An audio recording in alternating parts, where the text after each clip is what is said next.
want you to just tell me your story. How did art become your passion? Take us way back. How old were you? Um, so I got started with art. It was just, I don't even think it was planned. Me getting started with art. I just knew, from as far back as that I could remember being a little kid.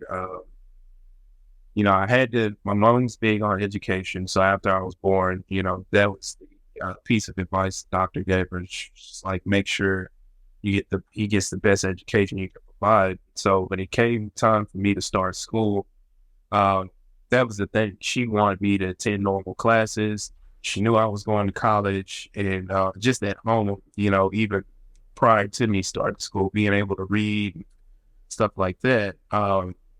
We did all those things at home, but the hurdle I had before I could actually start school and attend like classes, like I guess you want to call them regular classes, was being able to write.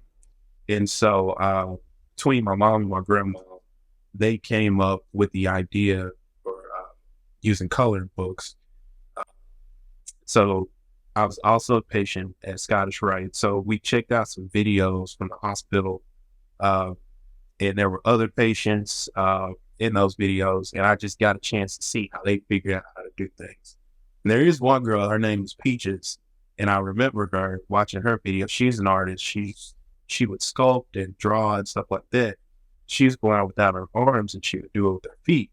And so we watched those videos, and we were still trying to solve that problem of me being able to write. And my grandma really kind of led the way. She came up with this idea of using coloring books. So we just tried a bunch of different things. So long story short, I learned how to write. I was able to start school. And I started school when I was like 3 years old. My mom found some program that allowed me to start early. But I figured out how to write. And my grandma kept buying the coloring books. And so eventually I wanted to learn how to draw pictures in the coloring books. So I started tracing them. But I guess the thing that really got me into art that was driving me while I was doing this was the fact that, just like any kid, I would watch cartoons and I didn't see any of the characters that looked like me.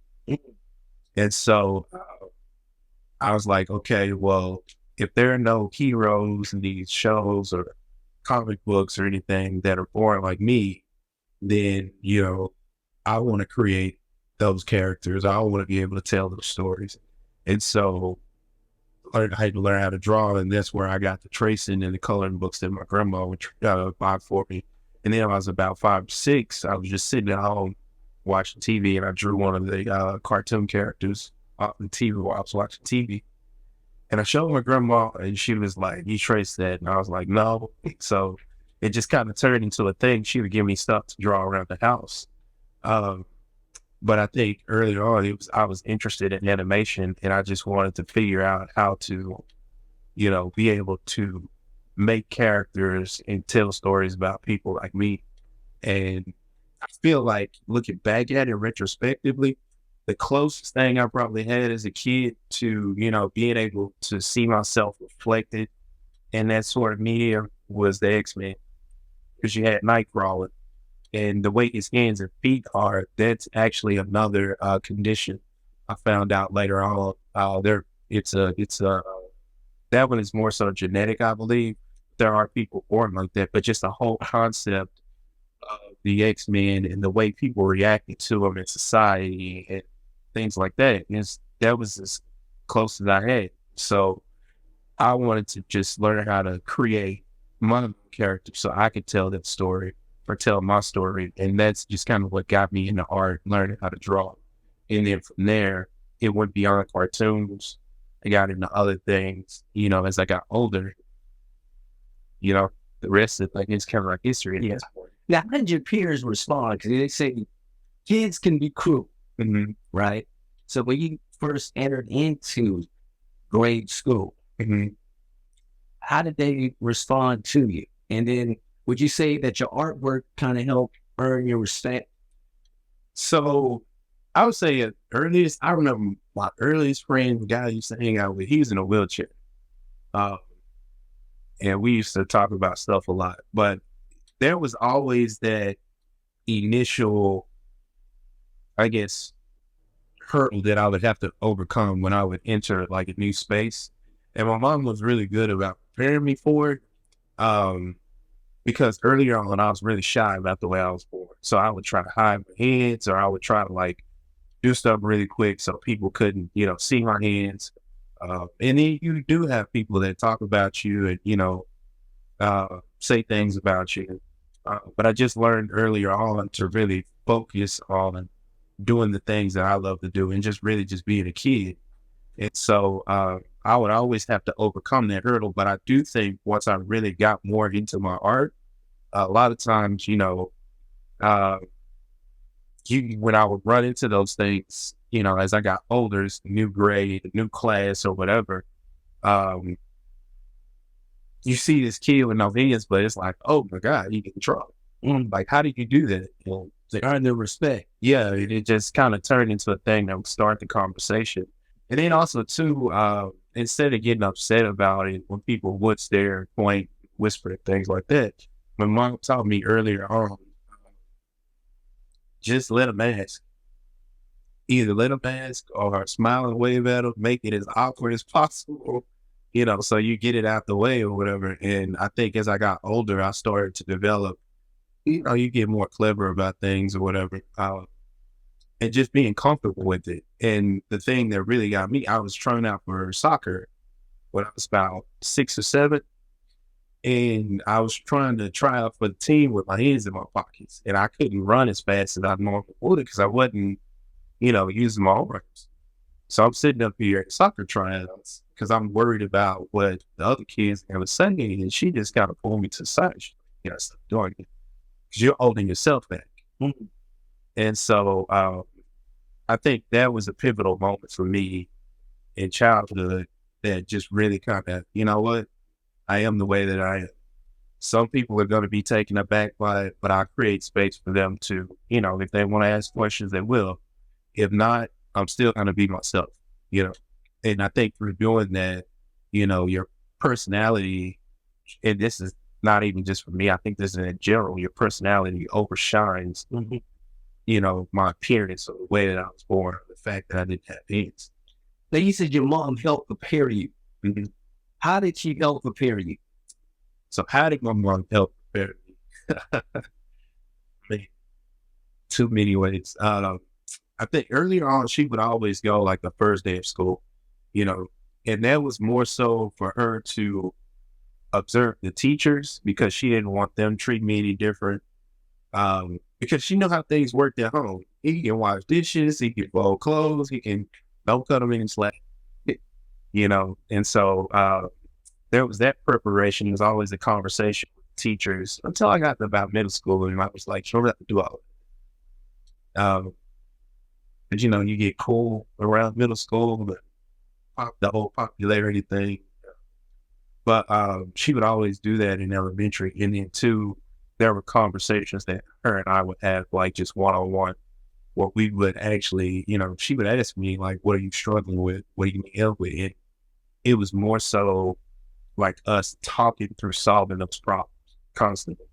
And so anytime I got ready for a new environment or try something new, it was like, okay, let's try it at home. And I had prosthetics when I was younger. She would take them away because she was like, what if you're somewhere and you don't have your assistive devices? How are you going to button your shirt? How are you going to, eat your food? How are you going to do certain things or whatever? And so she would challenge me at home because there was always, I tell people this all the time, I think now people see me and they're like, oh, he, does most things for him. But when I was a kid, there was a lot of like behind the scenes, okay, what if I'm not here? What if your grandma's not here? What if you're somewhere by yourself? You got to figure these things out. And we were constantly working through those things. So when I would go into situations like the classroom, I was always prepared. That kind of reminds me of Ray Charles' story. His mom. Mm-hmm. His mom kind of had that same mentality raising him. Yeah. Which was it's tough love. Yeah. Because they know the world is tough. Yeah. So it seemed obviously it paid off. That's great. Yeah. So now we talk a little bit about your faith. What did your faith, know you're a Christian. Mm-hmm. How did that play a part in building that inner strength? God was always first. And I think, church I grew up in, uh, my mom, she had a real strong faith. And I think that was the other element of it that really just kind of kept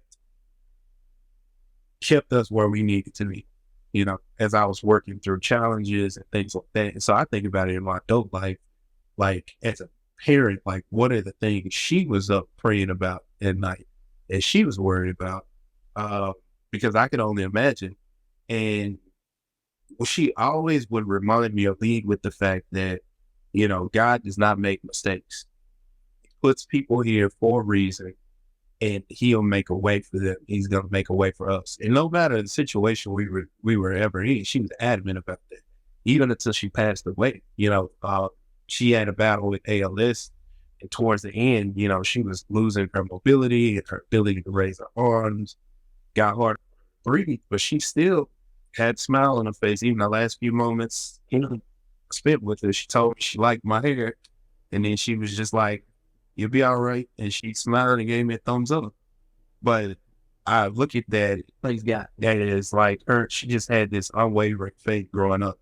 And I watched her, there were times you don't think kids are paying attention, but it's like, I knew she was sitting at the dinner table trying to figure something out or figure out how, you know, she was going to get me in some kind of program, or because she was real big on the education thing. So finding little supplemental programs and things for me to do outside the classroom, she was adamant about that. And so I knew she was like figuring out, how am I going to pay for this? How is this going to work out?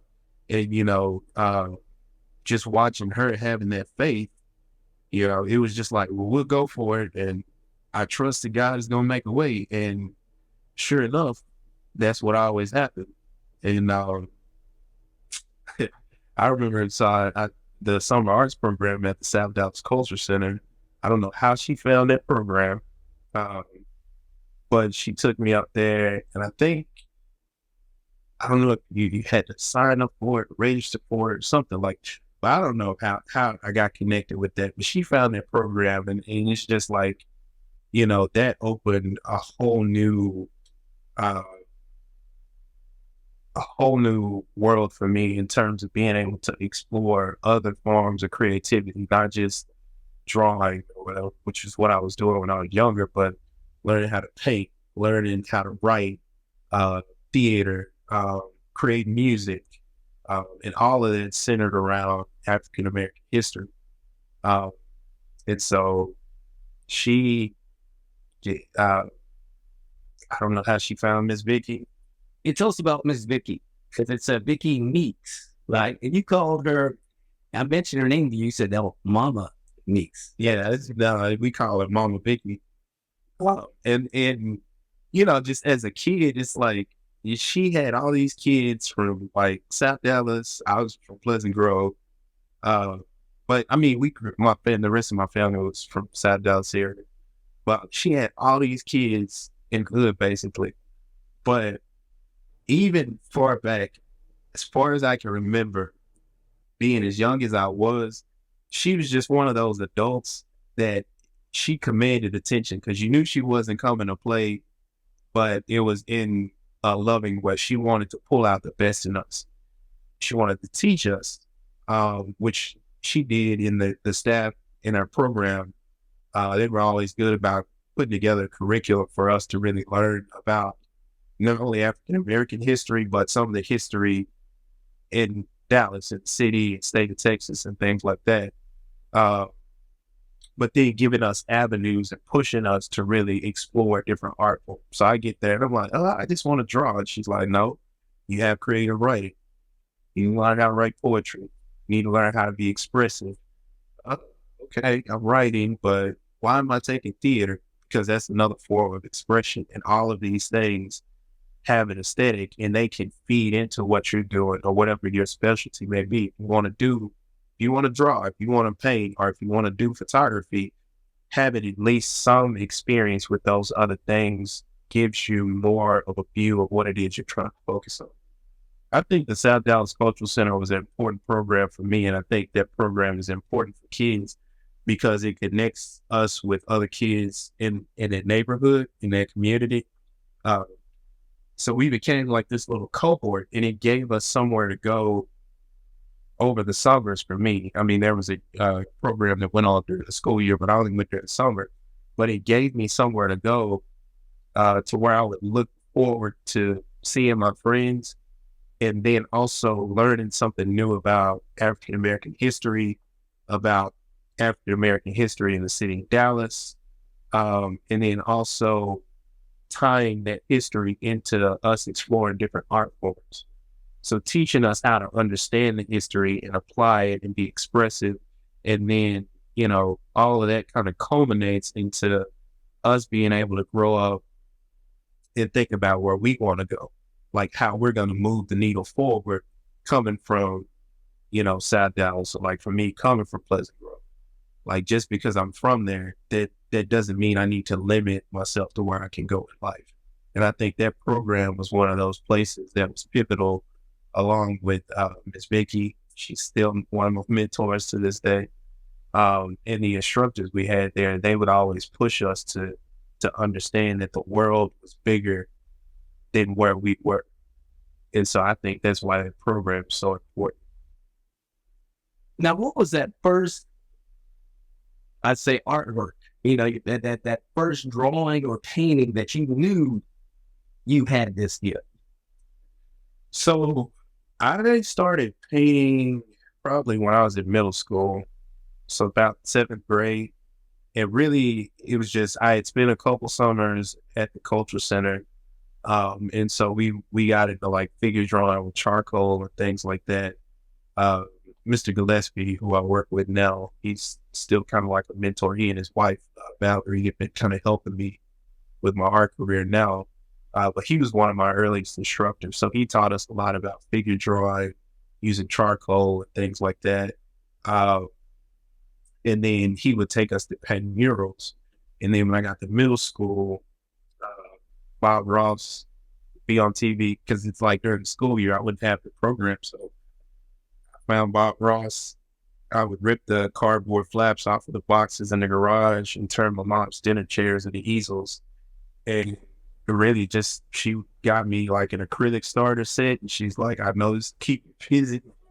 And that's where I started. And I think, after about 2 or 3 of those earlier ones, I really got into it. Like, I want to learn how to paint too.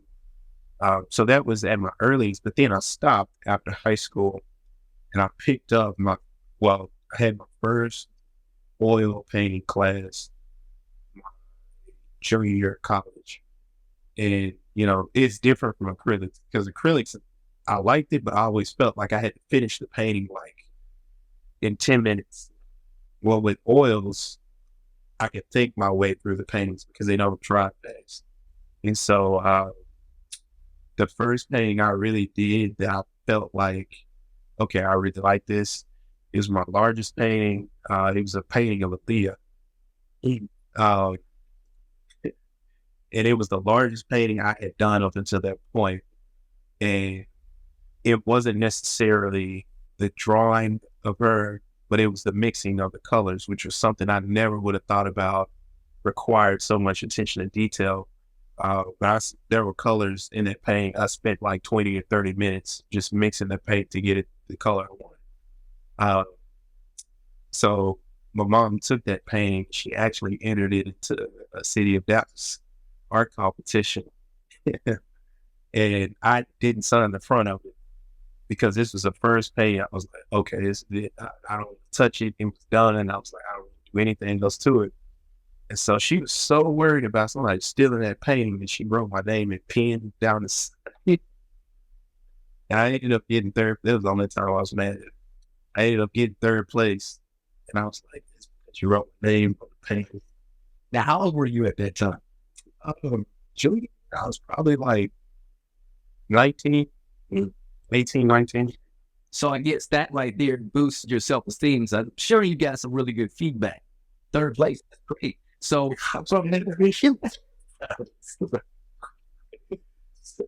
Oh, you were the first place. yeah. So I guess that inspired you to just persevere and to get a first place. Yeah, like it was, even to be able for that to be my first real like oil painting, I mean, just to even place in a competition like that, I think that's what really kind of, I'm like, okay, this is a thing. And then, like I said, just working with oils, it was a totally different medium. So I could treat my paintings um, not only as this expressive means to create something, but I could work through them like a puzzle. And they just kind of goes back to everything else in the way I've lived my life, always solving problems. And so I learned how to be strategic, and I mean, you're always working on getting better and find ways to get better. But each painting is, to me, is kind of like a puzzle, and I try to find ways to be strategic about my approach to it, and then how to improve upon it. And the oils, they just give me the freedom to really take my time. So after that contest, did you go on to compete in more contests?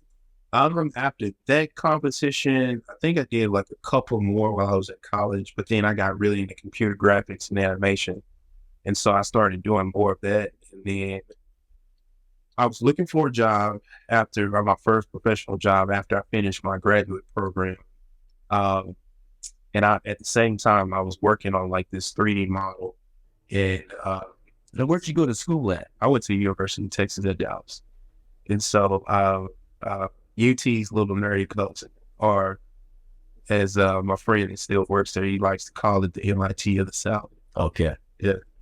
But no, I was working on this thing on my computer, this 3D model. I spent like 60 plus hours working on it. And then my computer crashes, like the power blipped in my apartment or something like that, and it corrupted my file. And like that night, I was like, you know what? Okay. Granted, you don't have the undo buttons or anything like that, but that's when I realized the stuff on the computer, I still love it and doing digital stuff. And it was a different way of approaching creativity, but it was just something in that moment. I'm like, if I was drawing this or if I was painting this, it's all muscle memory. I can paint over it. It's almost like being an athlete. And it just reminded me that how much I missed it. So I just kind of got into it. Because also too, like I was thinking about job interviews, and I go on these job interviews and spend 45 minutes talking to somebody, and they would ask me if I could use a keyboard and mouse. Mm-hmm. And so I was like, okay, I'm gonna paint one for me, but then I'm gonna record myself painting so I can show this to people, so they can see if he can do this, then I'm pretty sure he can use a computer. Gotcha. Now, where does your inspiration come from for your paintings? Early as I can remember, my earlier inspiration, again, just kind of came from that space of wanting to see myself reflected in media or see characters like me reflected in media. But then too, now I guess where I'm at, it really was getting back into painting. I always loved character drawing and character animation and design. And so through painting, it's like I meet people and I learn about their stories. And I've always been of the mindset, it doesn't matter what your background is, there's something you can learn from everybody's human experience. It's like us living on this planet is like giving a bunch of kids a camera and putting them in the same room. No two kids are going to take the same two pictures. True. And so just my mindset about painting now is more about trying to capture a story, emotion, and in the way that I use my brushes, I try to keep some of the gestural stuff I learned from drawing with animation or drawing for animation in paintings. But the goal is to really just try to evoke some sort of emotion from the viewer and bring them into the subject and let them create a story around it. Now, what is a typical day for you like? Now, Now, a typical day for me now, I'm up at 5:45. I have two kids, so got to get them to school. After I get them to school, in addition to art, I'm a project manager. I've been a project manager now for about 13 years. 9 years working at Scottish Rite Hospital, 3 years at UTD. what do you do as a project manager? Another 12 years.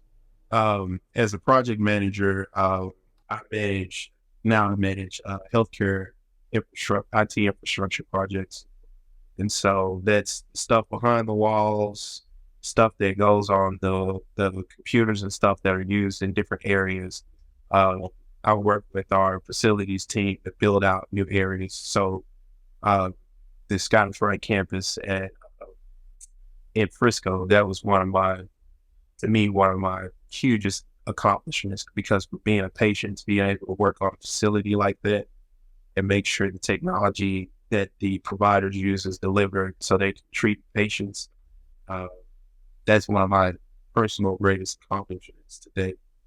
But I do that in addition. So I work as a project manager. I get my kids. We got our activities, uh, and then I finish up my work day, go do something with them, and then at nighttime I run, and then I go paint. Are your kids good artists? Uh, I think my son has more of that like natural raw ability to compose things. My daughter is more meticulous. And so just even with creativity, I have supplies for it, but I don't push it on them.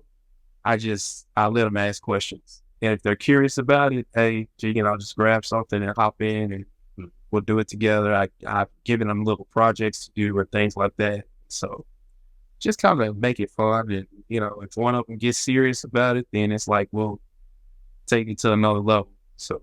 Right. Now, what are your future goals? What's on the horizon?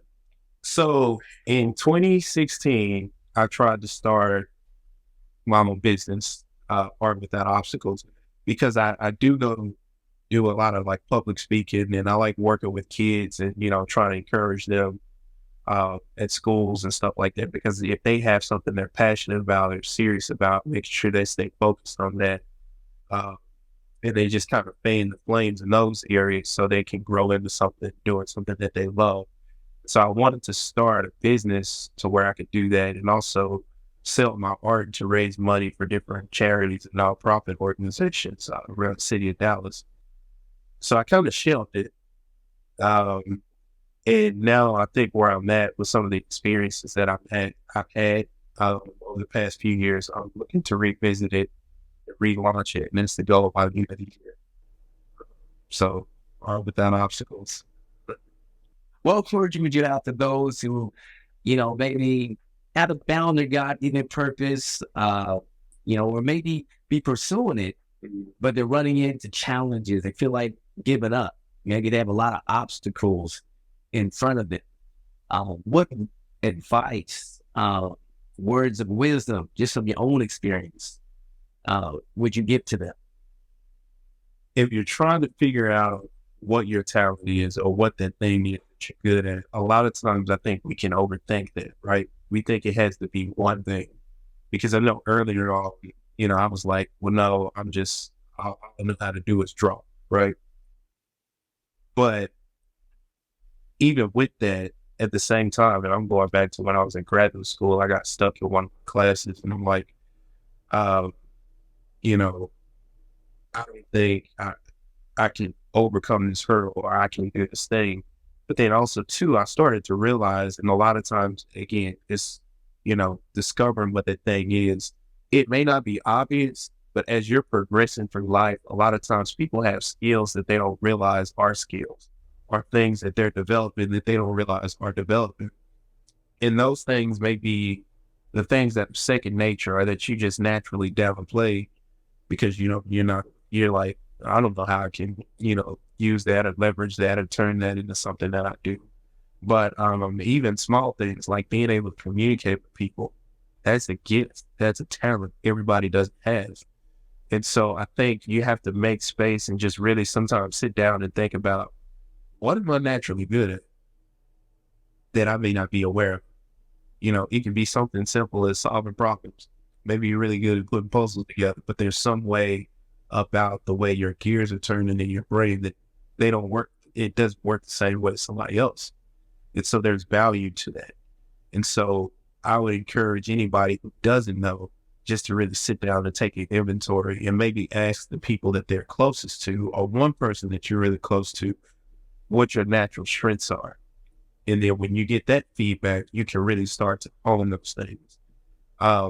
If you do have something you're passionate about and you run into roadblocks, The first thing I'd say is don't be afraid to pivot, because even if you have gotten so far, whatever goal you're chasing, you don't feel like you run into a hurdle, you don't feel like you can overcome, there's still value in the experience up until that point. And that may give you the knowledge you need to pivot somewhere else. Because even as being a project manager, like I never saw myself doing that. I was just doing 3D art. And then I didn't realize my background and understanding of technology would give me the means and understanding to communicate with people who are programmers. But yeah, I didn't know I was developing the skills that I needed to develop to be able to talk to programmers. And so just being able to understand both worlds, that's kind of how I ended up working as a project manager. And then not only that, again, the whole communication thing, being able to listen, something I learned from my grandma more than I talk, and really listen to try to understand what people's problems are. There's value in those things. And so I learned that, you got to be nimble and be willing to pivot. That experience behind you doesn't go away. You just learn how to use it in different ways. And I think throughout life, as we hit different ages and different times and spaces in life, you will have to pivot to new seasons and new things. And so if there is something you're pursuing, you feel like you're stuck, don't be afraid to pivot if you need to. And then two, if you're that adamant about it, there's always more than one way to get to a destination. And so just stay dedicated to solve that problem. And if you can't figure it out, find somebody who knows. And don't be ashamed to ask questions. My artwork is for sale at Pencil and Paper Gallery. So I'll be working with them moving forward. I've been working with them now for probably over a year or so. And so I'm thankful for them and the mentorship that they're providing me to help me to continue to grow my career as an artist. So all my new works and stuff, they'll be there. I encourage people to go check them out because Emmanuel and Valerie are two phenomenal people. And they understand Dallas. They understand what it's like being an artist. And I'm thankful because they're trying to continue cultivating an environment where the creatives that are here can come together and start to create community.